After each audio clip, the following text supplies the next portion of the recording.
지난주 정부는 2단계 규제 개혁을 위한 제3차 규제개혁 장관회의를 열고 핀테크 산업 활성화 방안을 발표했습니다. 네, 핀테크 지원센터 역시 문을 열면서 이 핀테크 산업이 활기를 띠고 있습니다. 자세한 내용을 서울 스튜디오 연결해서 알아보겠습니다.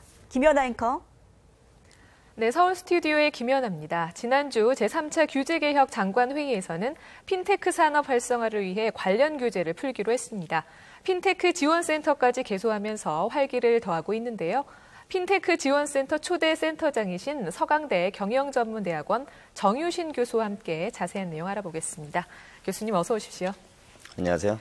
네, 지난 6일이었는데요. 박근혜 대통령이 주재한 규제개혁 장관회의에서 융합 신산업 장벽을 낮추는 방향으로 논의가 됐습니다. 핀테크는 금융과 IT 융합을 통한 금융 서비스나 산업의 변화다 이렇게 알고 있는데 좀 더 쉽게 설명을 해주신다면요. 쉽게 얘기하기가 쉬운 것 같지가 않아요. 근데 그러니까 예. 그 핀텍이라는 게 그리고 테크니까 이제 파이낸스 금융하고 IT 테크놀로지죠. IT 기술하고 결합한 건데 네. 단순 결합은 아니고 지금 말씀하신 대로 이제 융합, 좀 화학적 결합이 좀 된 거고 금융이 내장돼 있는 IT라고 생각하시면 좋을 것 같아요. 그러니까 사실 예. IT에 좀 가까운 거고요. 네.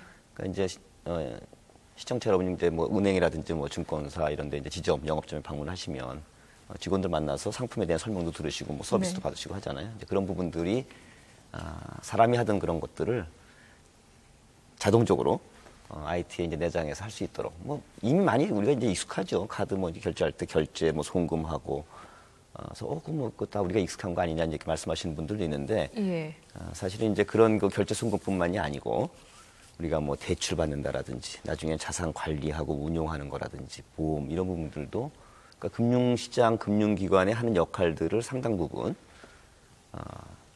이제 그 PC 또는 모바일 있지 않습니까 우리가 네. 이런 걸 통해서 할 수 있는 그런 것들이 내장된 그런 기술이라고 생각하시면 되겠습니다. 예, 이제 정부는 핀테크 산업 활성화 방안 마련해서 구체적으로 추진을 하기로 했는데요. 핀테크 지원센터가 마련된 것도 이런 정부의 구상안에 포함된 게 아닐까 싶은데 이번 규제개혁 장관회의에서 논의된 내용도 좀 소개를 해주시죠.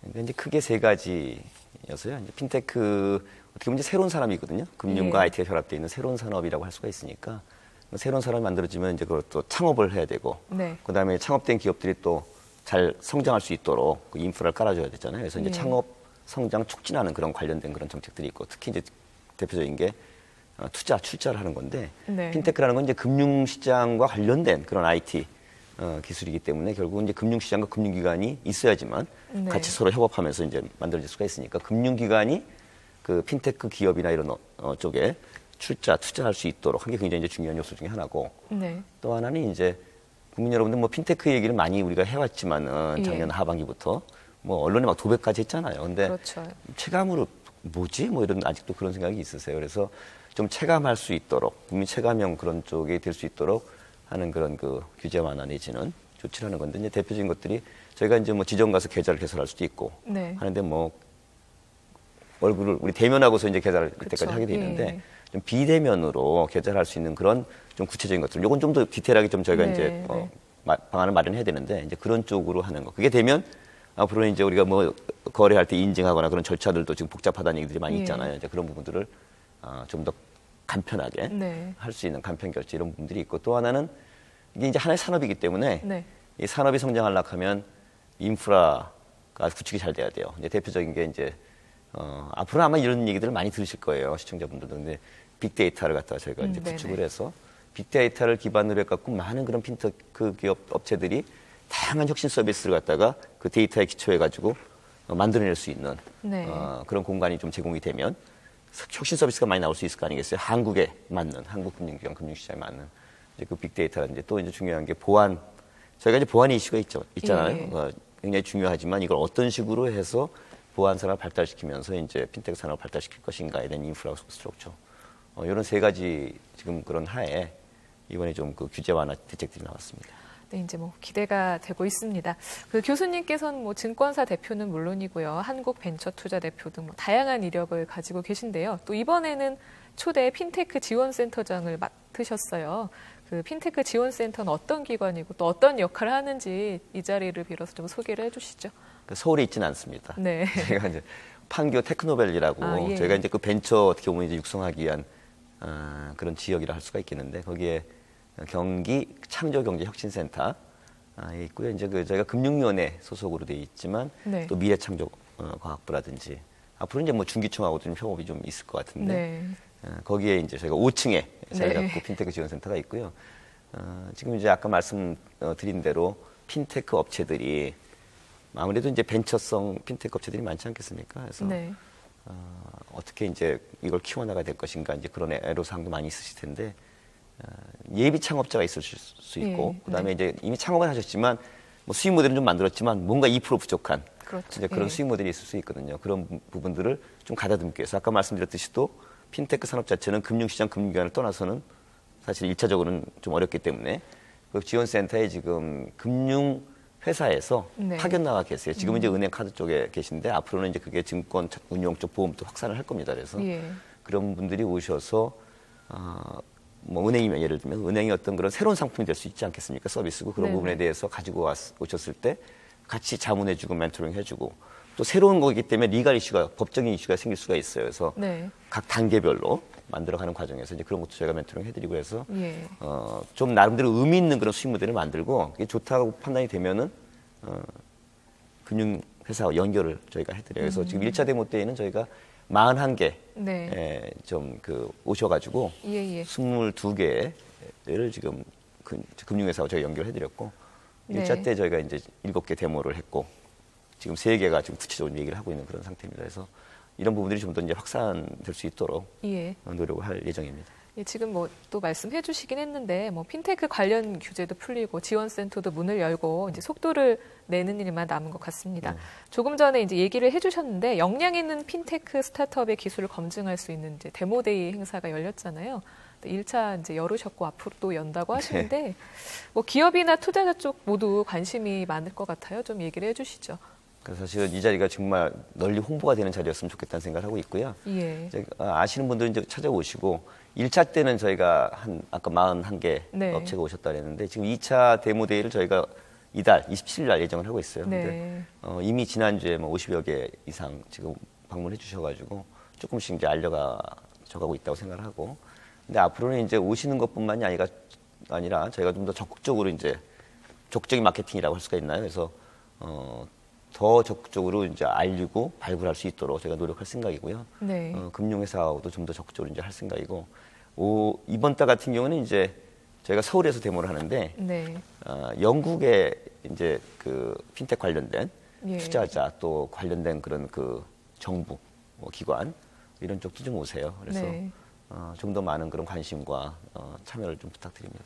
이제 업계분들은 관심이 많으실 것 같고요. 네. 그런데 이제 예비 창업자나 벤처 기업들이 가지고 있는 아이디어들이 사업화 되기까지는 뭐 여러 번의 이제 시행착오를 겪을 수밖에 없을 텐데 무엇보다도 이제 전문가들의 조언, 멘토링이 절실할 것 같습니다. 기업들은 뭐 어디서부터 어디까지 이렇게 도움을 받을 수 있는 건가요? 참 이게 어려운 얘기죠. 제가 이제 그 전에 이제 모태펀드 그 한국벤처 투자에서 주로 이제 그 일을 담당을 했었는데요. 예. 처음에 이제 그 사업을 시작해가지고 어려움이 많이 있으세요. 그러니까 네. 제일 중요한 건 이제 매출이거든요. 그래서 수익 모델을 잘 빌드업 하셔갖고 만드셔서 결국은 이제 고객을 찾아서 이제 매출을 일으켜야 되는데 핀텍은 첫 번째는 아무래도 금융회사들이죠. 그래서 금융회사와의 이제 연결이 제일 중요할 것 같고요. 네. 그래서 그런 차원에서 볼 때는 이제 저희가 적극적으로 이제 그런 파견된 분들을 통해 가지고 그러니까 네. 또 이 핀텍을 좀 이해하고 IT를 이해하시는 그런 분들이 되게 이제 파견이 되세요. 그래서 연결 갖다 시켜가지고 이제 수익 모델 빌드업 하는데 아까도 말씀드렸지만 이제 그 저희가 활성화 방안 대책 중에 하나가 투자가 있지 않습니까? 예. 그래서 이런 쪽을 좀 적극적으로 활용하려고 합니다. 왜냐하면 핀테크 영역이라는 게 사실 이제 크게 보면 두 가지가 있어요. 하나는 기존에 이제 금융회사들이 하고 있는 영역. 근데 은행이면 은행, 카드사면 카드사, 증권이 하고 있는 그 영역에 좀 더 이제 엔드 유저, 금융 소비자들이 더 편리하고 더 싸고 더 많은 정보를 얻을 수 있도록 하는 그런 혁신 서비스가 핀테크 업체들이 만약에 개발해서 나온다라고 네. 하면 이제 그런 게 하나 있을 거예요. 이미 하고 있는. 예. 근데 지금 하고 있지 않는 그런 쪽을 또 하는 게 있고 그러니까 전자는 좀 더 다가기가 쉽잖아요. 이제 그렇긴 네. 한데 그거는 이제 금융회사들이 이미 하고 있는 거기 때문에 경쟁이 있을 수가 있어요. 갈등이. 그런 부분들 갖다가 저희가 잘 연결을 하려고 하면 중요한 거는 네. 서로 협업이 될 수 있도록 자발적으로 그러니까 총론 찬성, 강론 뭐 지지부진 반대 이게 아니라 정말 강론에서 협업이 되려고 하면 예. 출자가 굉장히 중요해요. 그래서 네네. 저희가 이제 그런 쪽으로 은행이나 카드사나 증권 그런 식으로 이제 연결해가지고 뭐 그러면 약간의 이제 초기에는 뭐 내가 하는 일 갖다 저게 다른 쪽으로 대체하는 게 아닌가라는 생각이 들 수 있지만 결국 출자나 투자를 하게 되면은 어떤 관계사를 만들었다. 그러면 이제 그게 굉장히 뭐 나름대로 시장이 커질 수 있는 의미가 있다 하면 직원들이 그걸로 갈 수가 있는 거죠, 그죠? 이제 그렇게 하는 거 방안이 굉장히 중요하고 상생은 네. 어차피 새로운 길 가는 거니까 뭐 수출한다라든지 또는 뭐 이때까지 하지 않았던 것 갖다가 혁신 서비스에서 금융기관이 할 수 있는 거라면 시장이 커지는 거니까 그건 자연스럽게 서로 협업이 될 수가 있고 그래서 이런 부분들을 좀 구분을 해서 네. 적극적으로 좀 만들어 가려고 합니다.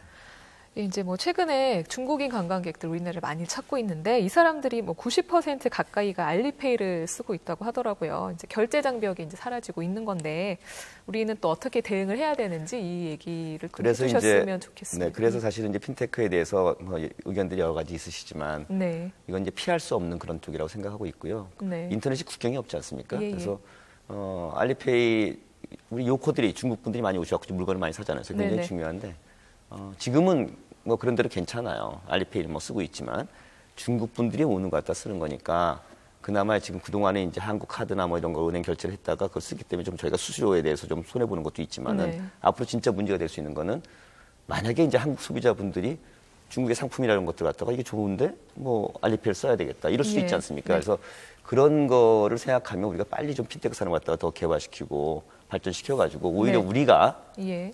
뭐 중국이나 다른 나라 나가가지고 우리 핀테크 결제 시스템이라든지 이런 걸 다 사용할 수 있도록 유도하는 게 굉장히 중요하죠. 그래서 네네. 시간이 이제 뭐 좀 열심히 해야 됩니다, 저희가. 예.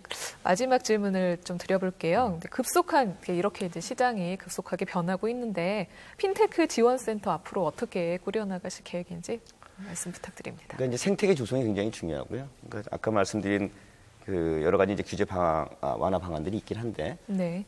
이게 벤처성이 어떤 건 핀테크 업체이기 때문에 저희가 이제 뭐 투자를 갖다 해주는 것도 중요하고 매출을 일으키는 것도 중요하고 또 하나는 이제 지금 이제 그 보통 일반 분들은 결제 송금 정도로 생각을 하고 있거든요, 핀텍에 대해서. 그렇죠. 그러나 예. 핀텍이라는 것은 이제 금융시장, 금융기관의 모든 분야를 사실 망라하고 있기 때문에 해외 같은 경우에는 네. 결제 송금뿐만이 아니라 이제 대출이라든지 자산관리 운용 쪽으로 확산될 수 있도록 그리고 이제 비용 절감이나 예컨대 무슨 그 더 뭐 빠르고 편리한 이런 것뿐만이 아니고 실질적으로는 더 많은 정보를 통해 가지고 자산을 갖다 늘릴 수 있는 그런 부분까지 갈 수 있어요. 그래서 좀 그런 쪽의 인식을 좀 널리 홍보하고 확산될 수 있도록 노력을 네. 하겠습니다. 네, 지금까지 정효신 핀테크 지원센터장과 관련 이야기 나눠봤습니다. 네, 오늘 말씀 고맙습니다. 감사합니다. 네. 핀테크 산업 관련 규제가 풀리면서 예비 창업자들의 진입 장벽도 낮아지고 있습니다. 그 개소된 핀테크 지원센터가 세계적인 핀테크 기업을 키워내는 사다리가 되어주기를 기대해 봅니다. 지금까지 서울 스튜디오에서 전해드렸습니다.